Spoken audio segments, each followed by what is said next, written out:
భూస్వాముల అరాచకాలు తట్టుకోలేక ఆ రోజు 1947 ఆగస్టు 15 తారీఖున జరిగిన స్వాతంత్ర పోరాటాన్ని ఎవరైతే మనకు ఇక్కడ తెలంగాణ ఇవ్వలేదో దాన్ని వ్యతిరేకించడం కోసం, ఆ నరహంతక పాలన వ్యతిరేకించడం కోసం ఆ రోజున ఆంధ్ర మహాసభ పేరుతోనే సిపిఐ పార్టీ నాయకత్వంలో మరి ఆ రోజు తెలంగాణ రైతాంగ సాయుధ పోరాటానికి పిలిపివ్వడం జరిగింది.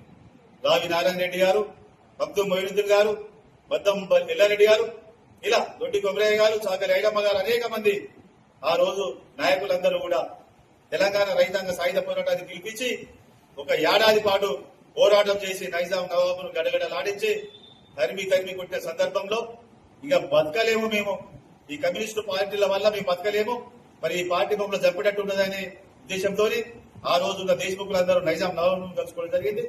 నైజాం నవాబు ఆ మేర్ అలీఖాన్ అనే ఆయన ఎవరైతే ఉన్నారో ఆయన కేంద్ర ప్రభుత్వంలో ఉన్న అప్పుడున్న ప్రభుత్వాన్ని బతిలాడుకొని బావాడుకొని మీరు రాని మా దగ్గరికి మీరు వస్తే మీరు లొంగిపోతామని చెప్పడం జరిగింది.